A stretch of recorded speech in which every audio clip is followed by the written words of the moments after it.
ಯಾಕೆ ಗುರುಗಳು ಯಾವಾಗಲೂ ಗುರುವಾರ ವಿಶೇಷ ವಿಶೇಷ ಅಂತಾರಲ್ಲ, ಅವರಿಗೆ ಜಾಸ್ತಿ ಕೋಪಗಳು ಬರ್ತಕ್ಕಂಥ ಭಾಗ್ಯ ಇರುತ್ತೆ. ಸ್ವಾತಿ ನಕ್ಷತ್ರ ವಿಶಾಖ ನಕ್ಷತ್ರ ಬರೋದ್ರಿಂದ ಆ ಉಗ್ರ ರೂಪವನ್ನು ತಾಳಿದಾಗ ಲಕ್ಷ್ಮೀದೇವಿ ಕೈಲೂ ಅದನ್ನು ತಾಮಸ ಮಾಡೋಕ್ಕಾಗಿಲ್ಲಂತೆ. ಆ 23ನೇ ತಾರೀಕು ಗುರುವಾರದಂದು ನಾವು ಶ್ರೀ ರಾಘವೇಂದ್ರಾಯ ನಮಃ. ಶ್ರೀ ಗುರುಭ್ಯೋ ನಮಃ ಪರಮ ಗುರುಭ್ಯೋ ನಮಃ. ಶ್ರೀಮದಾನಂದ ತೀರ್ಥ ಭಗವತ್ಪಾದಾಚಾರ್ಯ ಗುರುಭ್ಯೋ ನಮಃ. ಶ್ರೀ ವೇದವ್ಯಾಸಾಯ ನಮಃ. ಲಕ್ಷ್ಮೀ ಹಯಗ್ರೀವಾಯ ನಮಃ. ಓಂ ಲಕ್ಷ್ಮೀ ವೆಂಕಟೇಶಾಯ ನಮಃ. ಓಂ ಉಗ್ರವೀರಂ ಮಹಾವಿಷ್ಣುಂ ಜ್ವಲಂತಂ ಸರ್ವತೋಮುಖಂ ನರಸಿಂಹಂ ಭೀಷಣಂ ಭದ್ರಂ ಮೃತ್ಯುಂ ನಮಾಮ್ಯಹಂ. ಶ್ರೀ ಕ್ಷೇತ್ರ ಆಗಿರ್ತಕ್ಕಂಥ ಜ್ವಾಲಾ ಭವರೋಪವಿದ್ಯೆ ಲಕ್ಷ್ಮೀ ನರಸಿಂಹದೇವರ ಸನ್ನಿಧಾನ, ನವನರಸಿಂಹದೇವರ ಸನ್ನಿಧಾನ, ಮುಖ್ಯ ಪ್ರಾಣ ದೇವರ ಸನ್ನಿಧಾನ, ಅದರಲ್ಲೂ ವಿಶೇಷವಾಗಿ ಸಂತಾನ ಗೋಪಾಲಕೃಷ್ಣ ಇರ್ತಕ್ಕಂಥ ಸನ್ನಿಧಾನ, ರಾಯರ ಮೃತ್ತಿಕಾ ಬೃಂದಾವನ ವಿಜೇಂದ್ರ ತೀರ್ಥರು, ಜಯತೀರ್ಥರು, ರಾಯರು ಮೂರೂ ಮುಖ್ಯ ಇರ್ತಕ್ಕಂಥ ಇಂತಹ ಕ್ಷೇತ್ರದಲ್ಲಿ ಸಾಕ್ಷಾತ್ ಗುರುಗಳಾಗಿರ್ತಕ್ಕಂಥ ನಿಮ್ಮ ಗುರುಗಳಾಗಿರ್ತಕ್ಕಂಥ ರಾಘವೇಂದ್ರ ಸ್ವಾಮಿಗಳು ಪ್ರತಿಯೊಬ್ಬರಿಗೂ ಆರೋಗ್ಯ ಭಾಗ್ಯ ಸಂಪತ್ತನ್ನು ಕೊಟ್ಟು ಅವರವರ ಕುಟುಂಬಕ್ಕೆ ರಾಯರೇ ಬಂದು ನಿಂತು ಅನುಗ್ರಹವನ್ನು ಮಾಡಲಿ ಅಂತೇಳಿ ಭಗವಂತನಲ್ಲಿ ಪ್ರಾರ್ಥನೆ ಮಾಡ್ತಾ, ಇದೇ 23ನೇ ತಾರೀಕು ವಿಶೇಷವಾಗಿರ್ತಕ್ಕಂಥ ದಿನ ಗುರುವಾರ. ಯಾಕೆ ಗುರುಗಳು ಯಾವಾಗಲೂ ಗುರುವಾರ ವಿಶೇಷ ವಿಶೇಷ ಅಂತಾರಲ್ಲ, ಆಷಾಢ ಮಾಸದಲ್ಲಿ ವಿಶೇಷವಾಗಿ ಏನಪ್ಪ ಅಂತಂದರೆ ಬರ್ತಕ್ಕಂಥದ್ದು ಅಷ್ಟಮಿ ನವಮಿ ವಿಶೇಷವಾಗಿ ಬರ್ತಕ್ಕಂಥದ್ದು, ಅದು ಎರಡೂ ಸೇರಿ ಬಂದಿರತಕ್ಕಂಥದ್ದು. ನವಮಿ ಅಂತಕ್ಕಂಥದ್ದು ಬಹಳ ವಿಶೇಷವಾಗಿರ್ತಕ್ಕಂಥದ್ದು ಆಷಾಢ ಮಾಸದಲ್ಲಿ. ಆ ನವಮಿ ದಿವಸ ವಿಶೇಷವಾಗಿ ಏನು ಬಂದಿದೆ, ಯಾತಕ್ಕೋಸ್ಕರ ಇದನ್ನು ಮಾಡ್ತಾರೆ, ದೇವರಿಗೆ ವಿಶೇಷವಾಗಿ ಏನು ಮಾಡಿದ್ರೆ ಅನುಕೂಲ ಆಗ್ತಕ್ಕಂಥ ಭಾಗ್ಯ ಇರುತ್ತೆ. ನವಮಿ ವಿಶೇಷವಾಗಿ ಬಂದಿರತಕ್ಕಂಥದ್ದು ಗುರುವಾರ, ಅದರಲ್ಲೂ ವಿಶೇಷವಾಗಿ 23ನೇ ತಾರೀಕು. ಆ 23ನೇ ತಾರೀಕು ಗುರುವಾರದಂದು ನಾವು ಸ್ವಾತಿ ನಕ್ಷತ್ರ ಇರ್ತಕ್ಕಂಥ ತುಲಾರಾಶಿ ಇರ್ತಕ್ಕಂಥವ್ರಿಗೆ, ವಿಶಾಖ ನಕ್ಷತ್ರ ತುಲಾರಾಶಿ ಇರ್ತಕ್ಕಂಥವ್ರಿಗೆ, ಈ ಎರಡೂ ನಕ್ಷತ್ರದಲ್ಲಿ ವಿಶೇಷವಾಗಿ ಸಾಕ್ಷಾತ್ ನರಸಿಂಹದೇವರು ಅವತ್ತನೇ ದಿವಸ ಬಂದು ವಿಶೇಷ ಅನುಗ್ರಹವನ್ನು ಮಾಡ್ತಕ್ಕಂಥವ್ರಾಗ್ತಾರೆ. ಯಾಕೆ ಹೇಗೆ ಅನುಗ್ರಹವನ್ನು ಮಾಡ್ತಾರೆ ನರಸಿಂಹದೇವರು ಅಂದರೆ, ಸಾಕ್ಷಾತ್ ಗುರುಗಳಾಗಿರ್ತಕ್ಕಂಥ ರಾಘವೇಂದ್ರ ಸ್ವಾಮಿಗಳಿಗೆ ನರಸಿಂಹದೇವರೇ ಅನುಗ್ರಹವನ್ನು ಮಾಡಿದ್ದಾರಂತೆ. ಆ ನರಸಿಂಹದೇವರ ಅನುಗ್ರಹದಿಂದ ಪ್ರಹ್ಲಾದರಾಜರಾಗಿ ಅವತಾರವನ್ನು ಮಾಡಿ, ಆ ಪ್ರಹ್ಲಾದರಾಜರ ಅವತಾರವನ್ನು ಮಾಡಿದಾಗ ಸಾಕ್ಷಾತ್ ಭಗವಂತನೇ ನರಸಿಂಹದೇವರು ಅವತಾರವನ್ನು ಮಾಡಿದ್ದಾರಂತೆ ಹಿರಣ್ಯಕಶಿಪುರ ಸಂಹಾರ ಮಾಡಬೇಕಾಗಿ. ಆದ್ದರಿಂದ ಆ ದಿನ ಸ್ವಾತಿ ನಕ್ಷತ್ರ ವಿಶಾಖ ನಕ್ಷತ್ರ ಬರೋದ್ರಿಂದ ಯಾರ ಮನೆಯಲ್ಲಿ ನಕ್ಷತ್ರಗಳಲ್ಲಿ ಶಾಂತಿ ನೆಮ್ಮದಿ ಇರುವುದಿಲ್ಲ, ಆ ನೆಮ್ಮದಿಯೆಲ್ಲ ವಿಶೇಷವಾಗಿ ಬರ್ತಕ್ಕಂಥ ದಿನ.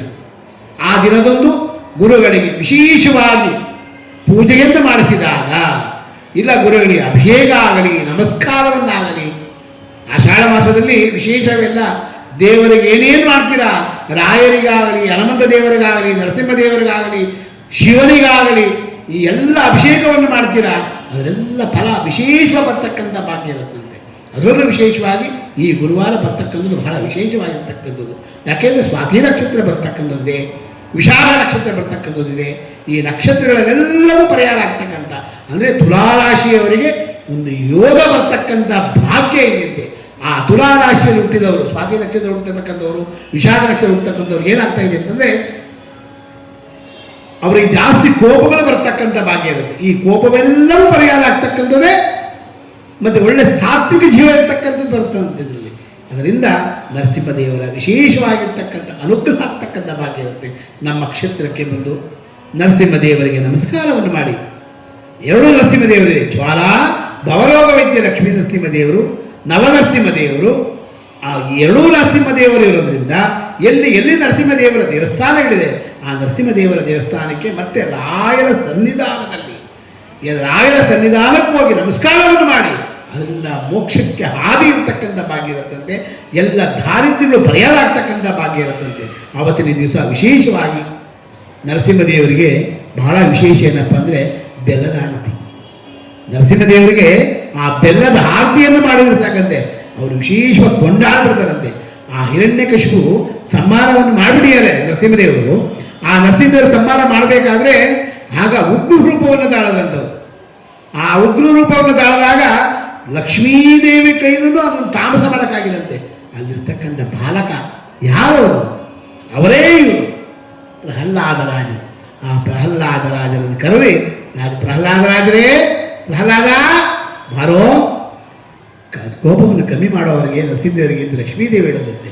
ಅದೇ ರೀತಿಯಾಗಿ, ಯಾಕೆಂದರೆ ಲಕ್ಷ್ಮೀದೇವಿ ಎಲ್ಲ ಭೂಮಂಡಲವನ್ನು 10 ಭೂಮಂಡಲ ಮಾಡ್ಬೋದು, ಆದರೆ ಆ ಸಮಯದಲ್ಲಿ ಲಕ್ಷ್ಮೀದೇವಿಯು ವಿಶೇಷವಾಗಿ ಅನುಗ್ರಹವನ್ನು ಮಾಡದಂತೆ ಪ್ರಹ್ಲಾದರಾಜರಿಗೆ.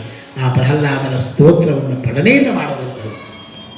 ಆ ಸ್ತೋತ್ರವನ್ನು ಪಠಣೆಯನ್ನು ಮಾಡಿ ತಾಮಸ ಗುಣ ಬಂದಂತೆ ನರಸಿಂಹದೇವರಿಗೆ. ಅದರಿಂದ ಆಗ ಪ್ರಹ್ಲಾದರಾಜರಿಗೆ ಕೇಳದಂತೆ ನರಸಿಂಹದೇವರು, ಏನು ವರ ಬೇಕು ನೀನು ಕೇಳುವಂತೆ. ಭಗವಂತ, ನಿನ್ನ ದಯಾ ನನಗಿಲ್ಲೋ, ನಿನ್ನ ಆಶೀರ್ವಾದ ನನಗಿಲ್ಲೋ, ಇನ್ನೇನು ಬೇಡಪ್ಪ, ನೀನು ನನ್ನ ಜೊತೆ ನೀನು ಯಾವಾಗಲಿದ್ದರೆ ಸಾಕು, ನನಗೇನು ಬೇಡ ಅಂತಂತೆ. ಇಲ್ಲ, ನೀವೇನು ಬೇಕು ಹೇಳಿ ನಾನು ಕೊಡ್ತೀನಿ ಅಂದಾಗ ಕಲಿಯುಗದಲ್ಲಿ ವಿಶೇಷವಾಗಿ ಅವತಾರವನ್ನು ಮಾಡ್ತೀಯ, ಅಲ್ಲಿ ನಿನ್ನ ಮೆರೆಸ್ತೀನಿ ಹೋಗುವಂತಂತೆ. ಪ್ರಹ್ಲಾದರಾಜ ಮೆರೆಸ್ತೀನಿ ಅಂತ ಹೇಳೋದಂತೆ. ಅದೇ ರೀತಿಯಾಗಿ ಇವತ್ತಿನ ದಿವಸ ರಾಯರ ಮಂತ್ರಾಲಯ ಆಗಿರ್ಬೋದು, ಎಲ್ಲೆಲ್ಲಿ ರಾಯರ ಮಠ ಇರ್ಬೋದು, ಪ್ರಹ್ಲಾದ ಮೆರವಣಿಗೆಯಲ್ಲಿ ಪ್ರಹ್ಲಾದ ಜಟ್ಟು ಹಾಗೆ ಮೆರವಣಿಗೆಯನ್ನು ಮಾಡ್ತಾರೆ. ರಾಯರ ಬೃಂದಾವನ ಇಡಲ್ಲ, ರಾಯರ ಸನ್ಯಾಸಿಗಳು ಈ ಮೆರವಣಿಗೆಯನ್ನು ಮಾಡಬೇಕಾದ್ರೆ ವಿಶೇಷವಾಗಿ ಮಾಡ್ತಾರೆ. ಅದರಿಂದ ಈ ಗುರುವಾರ ವಿಶೇಷವಾಗಿರ್ತಕ್ಕಂಥ ಈ ನಕ್ಷತ್ರಗಳಲ್ಲಿ ಏನೇನು ದೋಷಗಳಿರುತ್ತೆ ಆ ದೋಷವೆಲ್ಲ ಪರಿಹಾರ ಆಗೋದಕ್ಕೋಸ್ಕರವಾಗಿ ರಥದಲ್ಲಿ ಪ್ರಹ್ಲಾದರಾಜನಿಟ್ಟು ಮೆರವಣಿಗೆಯನ್ನು ಮಾಡ್ತೀರಿ. ಆ ಮೆರವಣಿಗೆಯನ್ನು ನೋಡಲು ಸಾಕಂತೆ ನಿಮ್ಮ ಕಷ್ಟಗಳೆಲ್ಲವೂ ಪರಿಹಾರ ಆಗ್ತಕ್ಕಂಥ ಭಾಗ್ಯ ಇರುತ್ತೆ. ಬೆಲ್ಲದ ಆರತಿಯನ್ನು ಮಾಡಿ, ತುಪ್ಪದ ಆರತಿಯನ್ನು ಮಾಡಿ, ಗುರುಗಳಿಗೆ 21, 33, 48 ಈ ನಮಸ್ಕಾರವನ್ನು ಮಾಡಿ, ಆ ನಮಸ್ಕಾರದಿಂದ ವಿಶೇಷವಾಗಿರ್ತಕ್ಕಂಥ ಫಲ ನಿಮ್ಮ ಗುರುಗಳಾಗಿರ್ತಕ್ಕಂಥ ರಾಘವೇಂದ್ರ ಸ್ವಾಮಿಗಳೇ ಅನುಗ್ರಹವನ್ನು ಮಾಡ್ತಾರೆ. ಗುರುಗಳ ಅನುಗ್ರಹ ನಮ್ಮ ನಕ್ಷತ್ರದಲ್ಲಿ ಯಾವ ಯಾವ ನಕ್ಷತ್ರಗಳಿದೆ ಆ ನಕ್ಷತ್ರಗಳೇನು? ಮೇಷ, ಋಷಭ, ಮಿಥುನ, ಕಟಕ, ಸಿಂಹ, ಕನ್ಯಾ, ತುಲಾ, ವೃಶ್ಚಿಕ, ಧನಸ್ಸು, ಮಕರ, ಕುಂಭ, ಮೀನ, ಈ 12 ರಾಶಿಯವರೆಗೂ ವಿಶೇಷವಾದ ಅನುಗ್ರಹವನ್ನು ಮಾಡಲಿ ಅಂತೇಳಿ ನಮ್ಮ ಗುರುಗಳಾಗಿರ್ತಕ್ಕಂಥ ರಾಘವೇಂದ್ರ ಸ್ವಾಮಿಗಳ ಹತ್ರ ಕೇಳಿಕೊಂಡು ರಾಯರ ಹತ್ರ ಬಂದಾಗ ಅಗಮ್ಯ ಮಹಿಮಾಲೋಕೆ ರಾಘವೇಂದ್ರೋ ಮಹಾಶಯ ಶ್ರೀ ಮದ್ದ ಮದದುಗ್ಧಾಪ್ತಿ ಚಂದ್ರ ಅವತು ಮಾಂಸದ ಸರ್ವವ್ಯಾಪ್ತ ಪರಾವ್ಯಾಪ್ತಿ ಯಥಾಶಕ್ತಿ ಪ್ರದಕ್ಷಿಣ. ನಾವು ಬಂದು ರಾಯರ ಹತ್ರ ಬಂದು, ಭಗವಂತ ಇಲ್ಲಿದೆಯೋ ನೀನು ನಮ್ಮನ್ನೆಲ್ಲ ಉದ್ಧಾರ ಮಾಡಬೇಕಲ್ಲದು ಅಂತ ಕೇಳಿದಾಗ ಅವತ್ತಿನ ದಿವಸ ವಿಶೇಷವಾಗಿ ರಾಘವೇಂದ್ರ ಸ್ವಾಮಿಗಳು ಎಲ್ಲಿ ಬೃಂದಾವನ ಹತ್ರ ಹೋಗ್ತೀರಾ, ಎಲ್ಲಿ ಬೃಂದಾವನಗಳಿದೆ ಅವರ ಹತ್ರ ಹೋಗಿ ಕುಳಿತುಕೊಂಡು 1 ನಿಮಿಷ ಧ್ಯಾನವನ್ನು ಮಾಡಿ. ಧ್ಯಾನ ಹೇಗೆ ಬೇಕು ಅಂದರೆ ನಾವು ಕಣ್ಣನ್ನು ಬಿಟ್ಟು ರಾಯರ ಒಂದು ಬೃಂದಾವನವನ್ನು ನೋಡಬೇಕಂತೆ. ನೋಡ್ತಾ ನೋಡ್ತಾ ನೋಡ್ತಾ ಭಗವಂತ ನಮ್ಮ ಕಣ್ಣೊಳಗೆ ಬಂದ್ಬಿಡ್ತಾನೆ, ನಿಂತ್ಕೊಂಡ್ಬಿಡ್ತಾನಂತೆ ಬಂದು ರಾಘವೇಂದ್ರ ಸ್ವಾಮಿಗಳು. ಅದೇ ರೀತಿಯಾಗಿ ಎಲ್ಲೆಲ್ಲಿ ಬೃಂದಾವನಗಳಿದೆ ಹೋಗಿ ನಮಸ್ಕಾರವನ್ನು ಮಾಡಿ ಎಲ್ಲ ಅವರವರ ಕಷ್ಟಗಳೆಲ್ಲ ವಿಶೇಷವಾಗಿ ಪರಿಹಾರ ಆಗ್ತಕ್ಕಂಥ ದಿನವೇ ವಿಶೇಷವಾಗಿರ್ತಕ್ಕಂಥ ದಿನ 24ನೇ ತಾರೀಕು.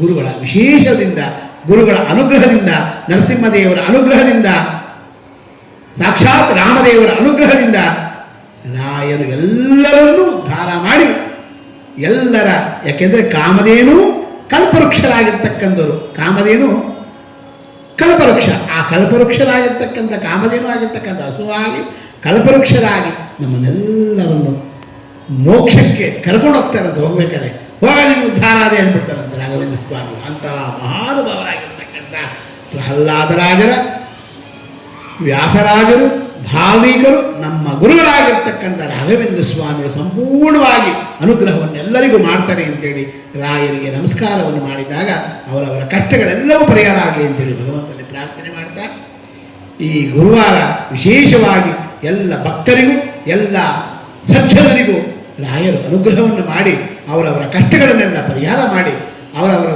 ಬೇಡಿಕೆಯನ್ನು ಈಡೇರಿಸಲಿ ಅಂತೇಳಿ ಭಗವಂತನಲ್ಲಿ ಪ್ರಾರ್ಥನೆ ಮಾಡ್ತಾ, ನಮ್ಮ ಗುರುಗಳಾಗಿರ್ತಕ್ಕಂಥ ರಾಯರಲ್ಲಿ, ಪ್ರಹ್ಲಾದರಾಜರಲ್ಲಿ, ಅವರ ಅಂತರ್ಯಾಗಿರ್ತಕ್ಕಂಥ ಮುಖ್ಯ ಪ್ರಾಣದೇವರಲ್ಲಿ, ರಾಯರಲ್ಲಿ ವಿಶೇಷವಾಗಿ ಪ್ರಾರ್ಥನೆಯನ್ನು ಮಾಡಿ ಗುರುಗಳ ಸೇವೆಯನ್ನು ಮಾಡ್ತಕ್ಕಂಥ ಭಾಗ್ಯ ಕೊಡಪ್ಪ ಅಂತೇಳಿ ಭಗವಂತನಲ್ಲಿ ಪ್ರಾರ್ಥನೆ ಮಾಡ್ತಾ, ನಮೋ ಬ್ರಹ್ಮಣ್ಯ ದೇವಾಯ ಗೋ ಬ್ರಾಹ್ಮಣಹಿತಾಯ ಚ ಜಗದ್ಭಿತಾಯ ಕೃಷ್ಣಾಯ ಗೋವಿಂದಾಯ ನಮೋ ನಮಃ. ಪೂಜ್ಯಾಯ ರಾಘವೇಂದ್ರಾಯ ಸತ್ಯ ಧರ್ಮರತಾಯ ಚ ಭಜತಾಂ ಕಲ್ಪವೃಕ್ಷಾಯ ನಮತಾಂ ಕಾಮಧೇನವೇ ದೂರ್ವಾದಿಧ್ವಾಂತರವೇ ವೈಷ್ಣವೇಂದ್ರೇ ವರಂದ್ರೇ ಶ್ರೀ ರಾಘವೇಂದ್ರ ಗುರುವೇ ನಮೋ. ಅತ್ಯಂತ ಧ್ಯಾನವೇ ಗುರುಗಳೆಲ್ಲರಿಗೂ ಅನುಗ್ರಹವನ್ನು ಮಾಡಿ ಹಂಸನಾಮ ಪಕ್ಷಿಯಾಗಿರ್ತಕ್ಕಂಥ ಹಾಲನ್ನು ತಗೊಂಡು ಜೀವನವನ್ನು ಬಿಡುತ್ತೋ ಅದೇ ರೀತಿಯಾಗಿ ನಮ್ಮಲ್ಲಿರ್ತಕ್ಕಂಥ ಒಳ್ಳೆಯ ಗುಣಗಳನ್ನು ತಗೊಂಡು ಕೆಟ್ಟ ಗುಣಗಳನ್ನು ಬಿಟ್ಟು ನಮ್ಮನ್ನೆಲ್ಲ ಉದ್ಧಾರ ಮಾಡಿ ಅಂತೇಳಿ ಭಗವಂತನೇ ಪ್ರಾರ್ಥನೆ ಮಾಡ್ತಾ, ಸರ್ವಂ ಶ್ರೀಕೃಷ್ಣ ಅರ್ಪಣಮಸ್ತು. ಮಧ್ವಾಂತರ್ಗತ ಭಾರತೀ ಶಾರ್ಪಡು. ಪುಟ್ಟರಾಯರೇ ಏನ್ ಮಾಡ್ತಿದ್ದೀರಾ? ಪ್ರತಿದಿನ ನಮ್ಮ ಅಪ್ಪ ಅಮ್ಮ ನಿಮ್ಮ ಚಾನೆಲ್ ನ ಎಲ್ಲಾ ವಿಡಿಯೋಗಳನ್ನ ನೋಡುತ್ತಾರೆ, ಆದ್ರೆ ಸಬ್ಸ್ಕ್ರೈಬ್ ಶೇರ್ ಮಾಡೋದು ಮರೆತಿದ್ದಾರೆ. ಅದಕ್ಕೆ ನಾನು ಸಬ್ಸ್ಕ್ರೈಬ್ ಶೇರ್ ಮಾಡ್ತಿದ್ದೆ, ಕಮೆಂಟ್ ಕೂಡ ಮಾಡ್ತಿದ್ದೆ. ಹಾಗಾದ್ರೆ ನೀವು ಕೂಡ ಸಬ್ಸ್ಕ್ರೈಬ್ ಶೇರ್ ಕಮೆಂಟ್ ಮಾಡಿ ಪ್ಲೀಸ್. ॐ श्री राघवेन्द्राय